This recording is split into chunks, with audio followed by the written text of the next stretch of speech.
Hello, I'm Judi, the organizer and creator at Rescue My Space. Welcome to my channel. Clutter is a 7-letter word we deny. It creeps in our drawers, in our closets, in hidden corners, and we still ignore it.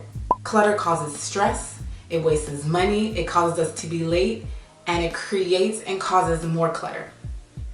So before we choose to tackle it head on, first, it may be important for us to look within. We need to figure out what's causing the clutter and how we can create a solution so that it will not come back again. Today I'm going to give you 4 common clutter personalities that can help you figure out where the clutter is coming from and how to stop it once and for all. So without further ado, let's get right into the video. I haven't worn these shoes in 30 years or these clothes. Plus I can't even walk into my closet, but I know it'll come in handy one day. So the first clutter personality is the hoarder.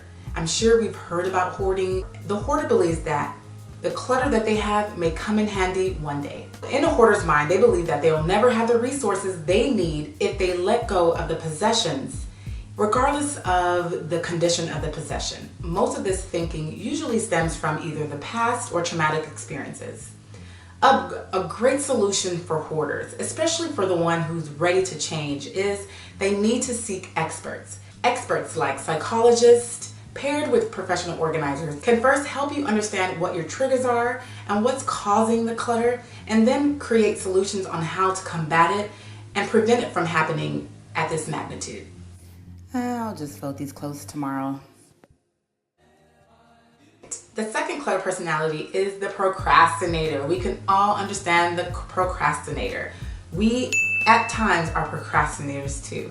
A procrastinator usually believes that they can just do it tomorrow. You do it tomorrow, I'll just keep pushing it off to tomorrow. And a lot of times, tomorrow becomes the next day, becomes a week, becomes a month, becomes a year, and then you have this room that you can no longer go into. The solution for a procrastinator is to set a decluttering completion date. And once that day comes and you still haven't decluttered, then the best solution is to get rid of whatever you wanted to declutter. Because at this point, it doesn't really mean anything to you.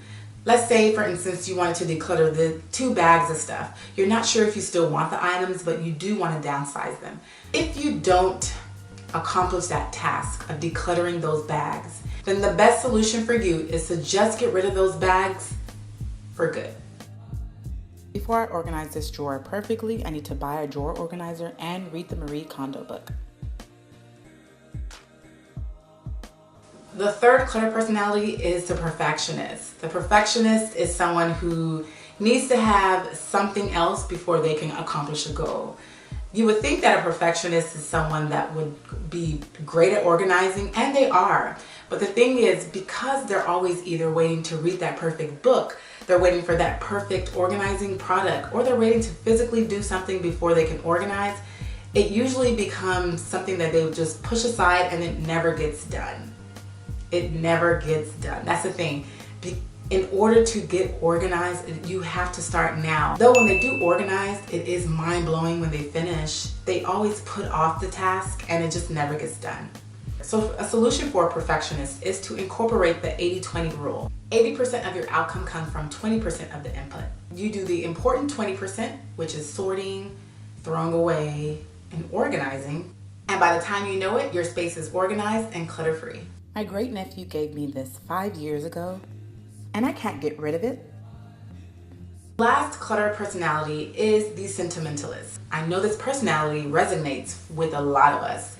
A lot of the stuff that we have holds some type of sentimental value, and we like to associate it heavily with the object. There's nothing a sentimentalist comes across that they don't want or like. Everything means something, from that old tablecloth to that shrine that they had for 50 years.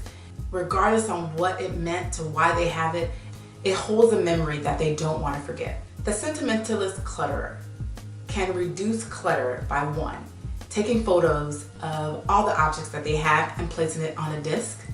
Number 2, only keeping the object that they really truly love. And number 3, writing a paper of the experience that they have with that object. For example, If you're a sentimentalist and you're still holding on to your corsage from 20 years ago, you remember the prom day, you remember the experience, the smell, just the atmosphere, write it in a paper.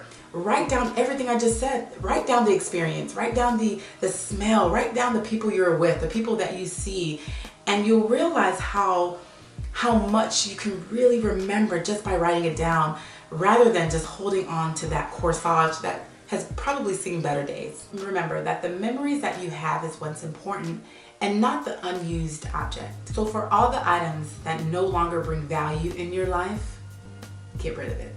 So I hope you liked this video, and I hope it helped you understand the clutter personality that you may have. Remember, the true solution is to attack the problem and not the clutter. Because once you figure out what the problem is, then the clutter won't exist. So here's the question of the day. What's your clutter personality? Let me know in the comment section below. If you like this video, please give it a thumbs up and subscribe. And thank you so very much for watching this video. And as always, I'll see you next week. Bye.